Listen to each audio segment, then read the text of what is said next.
حاضرین السلام علیکم ورحمۃ اللہ وبرکاتہ۔ سبھی حضرات قریب آ کر بیٹھ جائیں اور آقا کریم صلی اللہ تعالی وسلم کی بارگاہ میں درود پاک کے نذرانے اپنے پیش کریں۔ پڑھیں اللہم صلی علی سیدنا مولانا محمد المعظم والکرم وآلہ وبارک وسلم صلوا علیہ صلاۃ و سلام علیک یا رسول اللہ صلی اللہ تعالی علیہ وسلم۔ سورۃ البقرہ آیت نمبر 65 اور 63 اللہ تبارک و تعالی ارشاد فرماتا ہے، آیت نمبر 65 وَلَقَدْ عَلِمْتُمُ الَّذِينَ اعْتَدَوْا مِنكُمْ فِي السَّبْتِ فَقُلْنَا لَهُمْ كُونُوا قِرَدَةً خَاسِئِينَ، اور بے شک ضرور تمہیں معلوم ہے تم میں کہ وہ جنہوں نے ہفتہ میں سرکشی کی تو ہم نے ان سے فرمایا کہ ہو جاؤ بندر دھتکارے ہوئے، اور یقیناً تمہیں معلوم ہے وہ لوگ جنہوں نے تم میں ہفتہ کے دن میں سرکشی کی تو ہم نے ان سے کہا دھتکارے ہوئے بندر ہو جاؤ۔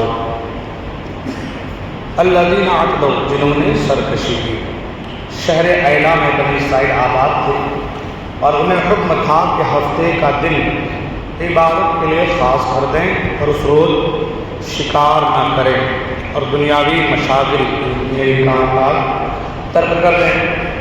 ان کے گروہ میں ایک گروہ نے یہ چال چلی کہ وہ جمعہ کے دن شام کے وقت دریا کے کنارے کنارے بہت بڑے کھودتے اور ہفتہ کے دن ان گڑھوں تک نالیاں بناتے جن کے ذریعے پانی کے ساتھ آ کر مچھلیاں گڑھوں میں قید ہو جاتی اور اتوار کے دن انہیں نکالتے اور کہتے کہ ہم مچھلی کو پانی سے ہفتے کے دن تو نکالتے نہیں ہیں، مچھلی کو ہم پانی سے ہفتے کے دن نہیں نکالتے ہیں، کہ شکار ہفتے کے دن کرنے کو منع فرمایا گیا ہے، تو ہم تو اتوار کے دن نکال رہے ہیں۔ جمعہ کی شام میں گڑھا کھود کے پہلے کے چھوٹی نالی بنا دیے تو ہفتے میں مچھلیاں آ کے نالی کے ذریعے سے گڑھے میں قید ہو جاتی تھی اور اس گڑھے سے وہ لوگ اتوار کے دن نکالتے تھے۔ حکم یہ تھا کہ ہفتے کا دن جو ہے خاص کر لو عبادت کے لیے، اس دن تمہیں عبادت کرنی، دنیا میں کوئی کام کاج نہیں کرنا ہے۔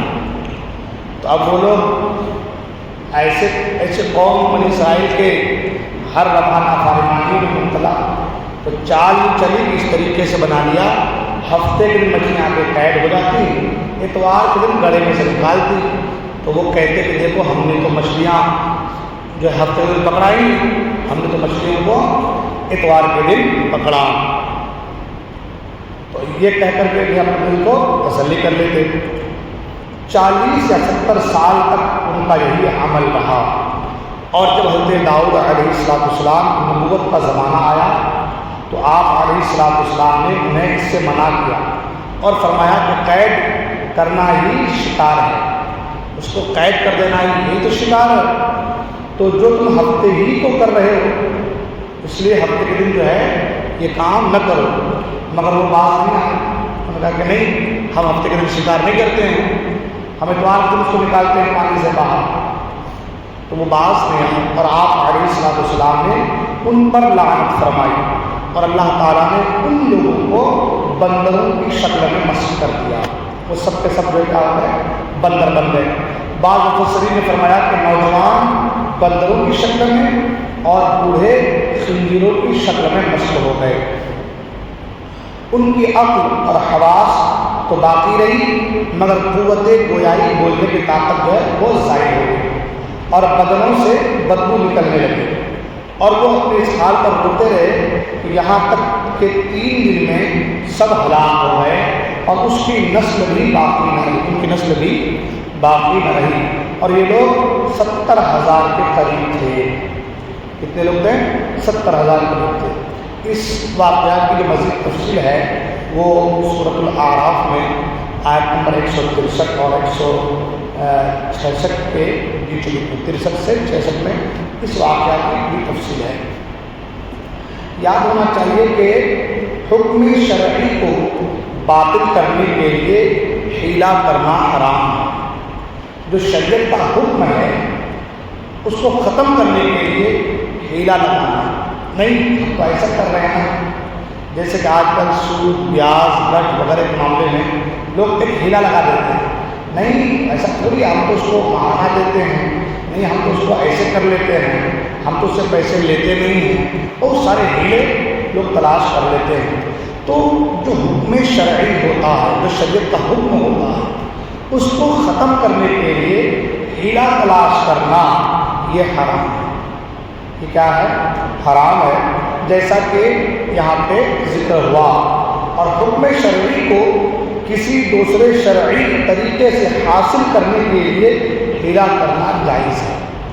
یعنی حکم شرعی کو، یہ حکم شرعی ہے، اس پر عمل کیسے کیا جائے، اس کے لیے کوئی دوسرا طریقہ اختیار کرنا جس سے ہمارا عمل حکم شرعی پر ہو جائے تو یہ جائز ہے.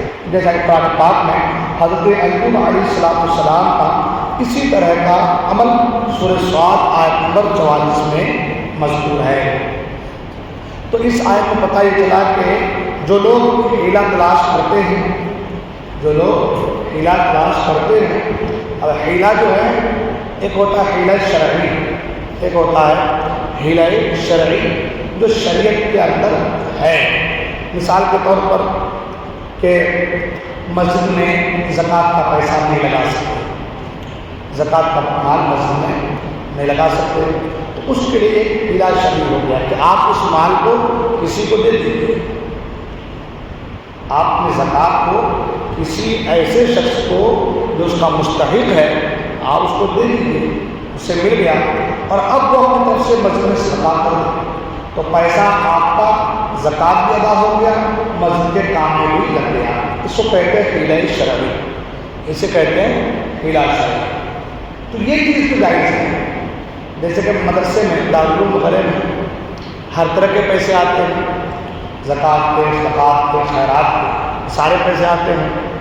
تو اب دارالعلوم میں کوئی سید بھی ہوتا ہے، سید بچے بھی پڑھتے ہیں، اور سید کے لیے زکوٰۃ کا، صدقات کا پیسہ اس کے لیے جائز ہوتا نہیں. تو دارالعلوم والے کیا کرتے ہیں، اس کو ہیلا شرعی کر دیتے ہیں، کسی کو دے دیتے ہیں، کسی ایک آدمی کو لے بھائی مدرسے کا پیسہ یہ جو ہے اس کو تم اپنے ذمہ تابع میں لے لو، اپنے تابع میں لے کر کے اس پیسے کو وہ مدرسے میں خرچ کرتا ہے. تو اس کو کہتے ہیں ہیلا شرعی، اسے کہتے ہیں ہیلا شرعی. تو شریعت کے لیے، شریعت پر عمل کرنے کے لیے اسی طرح کا ہیلا کرنا یہ جائز ہے، لیکن شریعت کو ختم کرنے کے لیے، اپنی طبیعت کو چلانے کے لیے، من مانی کرنے کے لیے شریعت کو توڑنا یہ حرام ہے. ہاں شریعت کو توڑنا، جیسا کہ ہمارے یہاں ہوتا ہے شادی بیاہ کے موقع پر ایسے ایسے رسم و رواج نکل گئے ہیں، ایسے ایسے جو حرام ہیں، جو بدعات ہیں، جو خرافات ہیں، لیکن ہم کیا کہتے ہیں اس کو کہ نہیں ہم تو بس ایسے ہی کر لے رہے تھے، ہمارا اتنا ایسا دھیان نہیں تھا، ہماری توجہ ایسے نہیں تھی، ہمارا مطلب یہ نہیں تھا، ہمارا مقصد یہ نہیں تھا. مطلب وہ لوگوں کو سمجھانے کی کوشش کرتے ہیں، نہیں ہم تو کچھ اور نیت سے کر رہے تھے، ہمارا ارادہ کچھ اور تھا. وہ کچھ اور کا نام دے کر کے وہ ایسا کام کرتے ہیں جو کام شریعت میں روا نہیں ہے، جو کام شریعت میں جائز نہیں ہے، جو کام شریعت میں منع ہے. تو وہ ہیلا تلاش کر کے وہ جو کام کر رہے ہیں، تو اس میں کہا گیا کہ یہ ایسا کرنا یہ حرام ہے. ایک تو گناہ کر رہا ہے وہ حرام ہے، جو گناہ کر رہا ہے، حرام کام کر رہا ہے وہ حرام ہے. پھر اس کے لیے ہیلا تلاش کرنا یہ اور حرام ہے، اس کے لیے ہیلا تلاش کرنا یہ اور حرام ہے. تو لہٰذا اس آیت سے معلوم یہ ہوا کہ ہیلا نہیں کرنا چاہیے. اللہ انسان ہمارے رائے کو دیکھتا ہے. آپ نے مجھے کہا کہ حضرت نہیں ہم تو ہمارا کچھ اور ارادہ تھا، ہم سمجھ جائیں گے، ہم کو آپ کے دل میں کیا ہے وہ ہمیں پتہ نہیں، لیکن اللہ خود جانتا ہے کہ آپ کے دل میں کیا ہے نا. تو آپ کو حساب ہم کو نہیں دینا ہے، آپ کو حساب دنیا والوں کو نہیں دینا ہے، آپ کو حساب اپنے رب کو دینا ہے، آپ کو حساب اپنے پروردگار کو دینا ہے. اور جس کو حساب دینا ہے وہ جانتا ہے کہ آپ کا ارادہ کیا ہے اور آپ کی نیت کیا ہے. اور اگر ارادہ آپ کا کچھ اور ہے، نیت آپ کی کچھ اور ہے، ہمیں کچھ اور بتا رہے ہیں، تو بھلے ہی آپ ہمیں کچھ بھی بتا لیں، ہم نہ عذاب کے مالک ہیں نہ ہم ثواب کے مالک ہیں. عذاب دینے والے ذات بھی اللہ کی ہے اور ثواب دینے والی ذات بھی اللہ کی ہے. تو اگر آپ کا دل پاک نہیں ہوگا تو اللہ کو تو پتہ ہے کہ دل پاک ہے کہ نہیں پاک ہے، تو عذاب تو نازل ہونا ہے۔ اب وہ عذاب ظاہری بھی ہو سکتا ہے اور باطنی بھی ہو سکتا ہے۔ باطنی عذاب جیسے کہ آج ہمارے معاشرے میں خوب پھیلا ہوا ہے، لوگ سب سے بڑا آج کل کا سب سے بڑا عذاب یہ ہے کہ انسان سکون کی تلاش میں سرگردہ پروگرام پر سکون نہیں ہے۔